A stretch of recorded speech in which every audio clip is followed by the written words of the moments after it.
Ravi de vous retrouver sur cette nouvelle édition du journal sur SICA. Mesdames et messieurs, bonjour.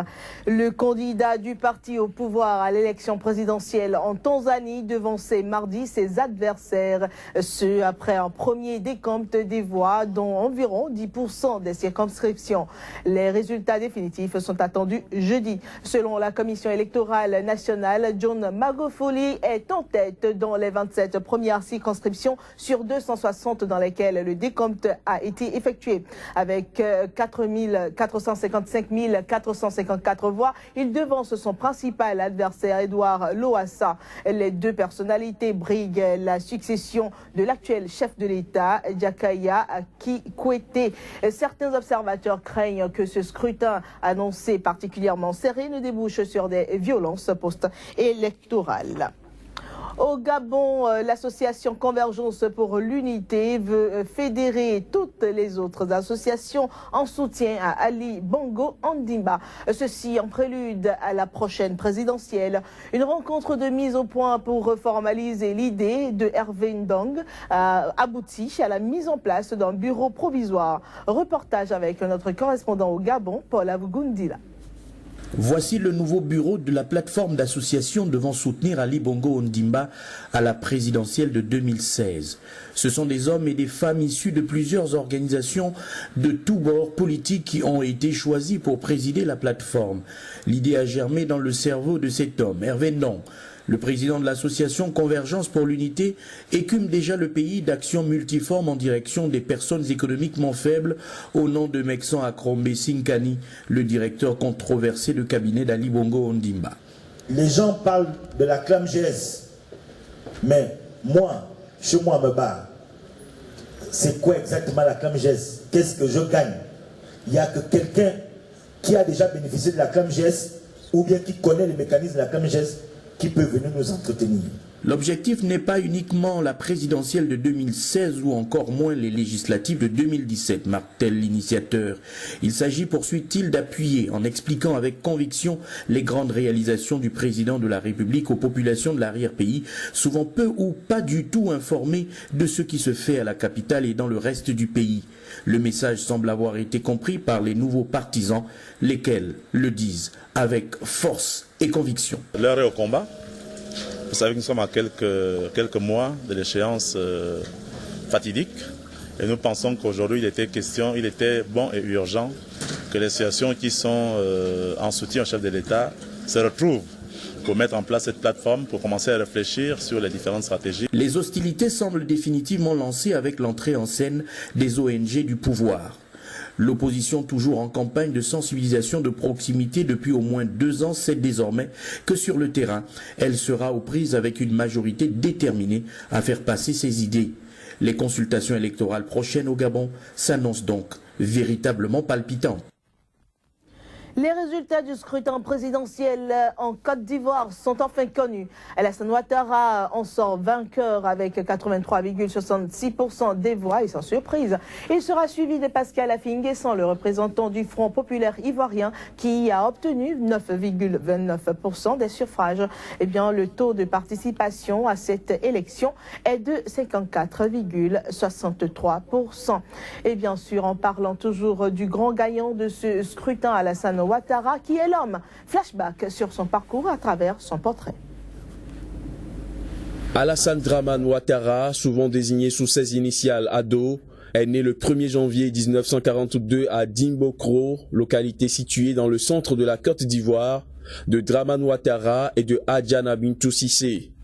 Économiste de profession qui a notamment travaillé au Fonds monétaire international, il a été Premier ministre de Côte d'Ivoire de 1990 à 1993 sous le feu président Félix Houphouët-Boigny. Période durant laquelle il assainit les finances publiques du pays et relance une économie ivoirienne à l'agonie au prix d'une politique de rigueur budgétaire. En 1999, il est élu à la tête du Rassemblement des Républicains RDR, mais ne peut se présenter aux élections présidentielles de 1995 et 2000 à cause du concept d'ivoirité.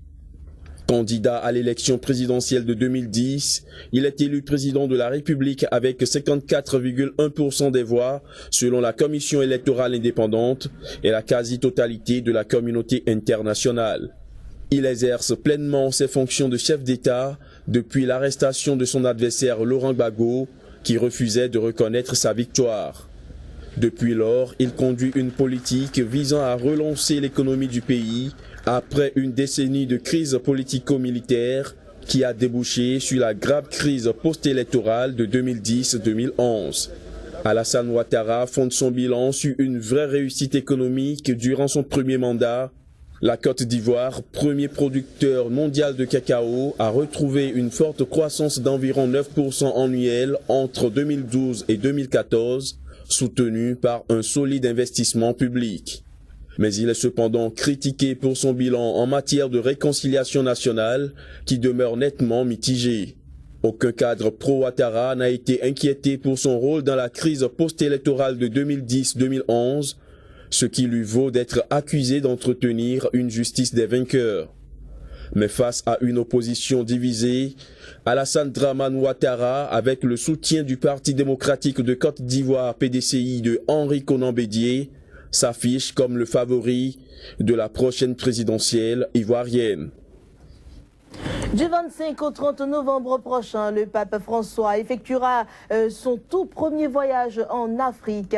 Il se rendra en Ouganda, en Centrafrique et au Kenya. Il faut dire que depuis son élection en mars 2013, le pape François s'est rendu à 2 reprises en Asie ainsi qu'en Amérique latine et dans les Balkans. Tout récemment, il était à Cuba et aux États-Unis. Donc les Kenyans s'y préparent. Conférence mondiale de Paris, COP 21. La France attend un soutien de la Russie pour parvenir à un accord contraignant sur la réduction des émissions de gaz à effet de serre. La ministre française de l'écologie en a fait la déclaration mardi.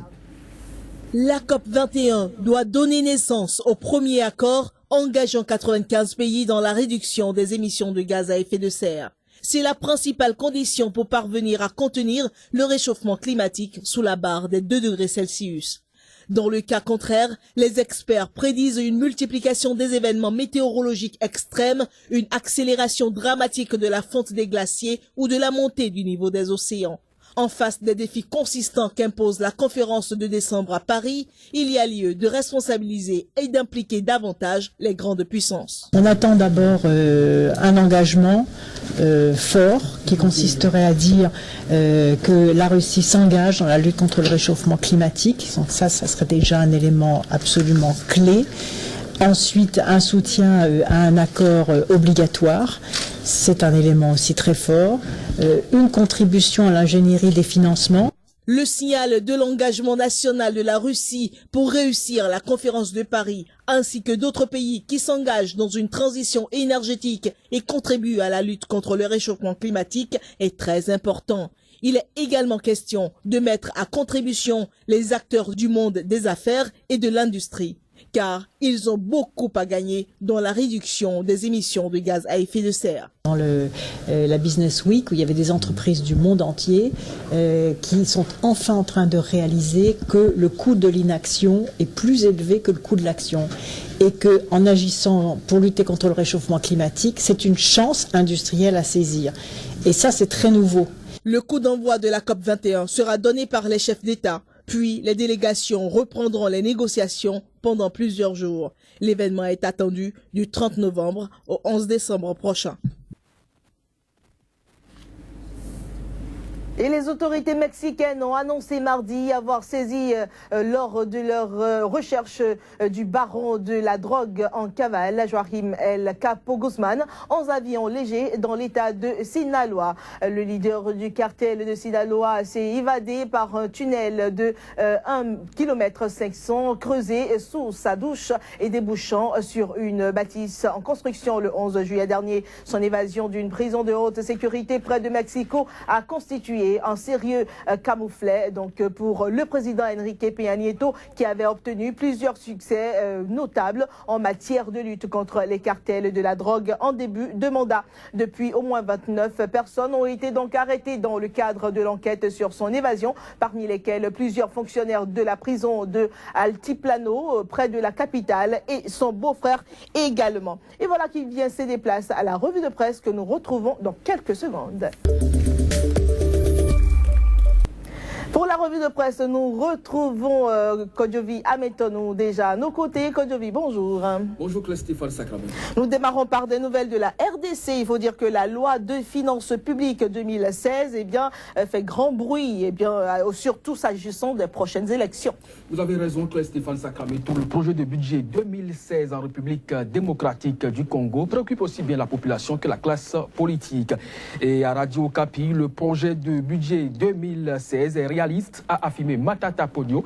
Il s'agit là du Premier ministre congolais face donc à ce budget qui englobe à la fois élections, dépassement et même les réformes en cours. Et bien la prospérité fait réagir les élus nationaux sur la loi de finances 2016. Une chose est certaine, rapporte le potentiel. Et bien le Premier ministre répond ce mercredi aux préoccupations des députés sur ce projet de finances publiques 2016 en République démocratique du Congo. Et l'un des plus heureux sur le continent africain actuellement se trouve être Denis Sassou Nguesso, le président du Congo. Eh bien, il se chatouille, il rit tout seul. Eh bien, son référendum constitutionnel passe comme une lettre à la poste. Vous avez raison, Claire Stéphane Sacramento. Les résultats du référendum au Congo ont été publiés mardi et sans surprise, le chaos a été confirmé. Africa.com fait remarquer que le oui est majoritaire. Jeune Afrique, avec précision, écrit qu'il l'a emporté avec 92,96% des voix. Mais tous les Congolais ne peuvent pas jubiler la victoire du oui à ce référendum. En effet, ancien Premier ministre de Sassou Nguesso rapporte congoliberty.com. Guy Brice Parfait Kolelas est encerclé chez lui avec 30 de ses militants par des militaires. Cet ancien ministre accuse le pouvoir de vouloir l'affamer, donc suite à cette incarcération à domicile. Et au Bénin, ce mercredi est quand même très riche en actualité. D'ailleurs, les Canards s'en régalent. Oui, Claire Stéphane Sacramento au Bénin, l'actualité est dominée à la fois par le sport, mais aussi par la politique. Nous y allons donc pêle-mêle avec Cocorico, le gratuit béninois, suspension du Bénin des compétitions des catégories d'âge de la Confédération africaine de football. Eh bien, la CAF lève la sanction présidentielle de 2016. Claudine Prudencio, la messagère du couvent à Javon. Le confrère de la matinée, football, suspension du Bénin pour 2 ans de toute compétition à catégorie d'âge. La CAF lève la sanction. Le leadership de Boni Yayi a payé. Lutte contre l'impunité au Bénin sans dossier judiciaire relatif aux crimes économiques exhumés. Patrice Talon dans la tourmente totale. Le pays émergent, annulation de la sanction de la CAF contre le football béninois, fruit du leadership personnel et de la diplomatie agissante de Boni Yayi.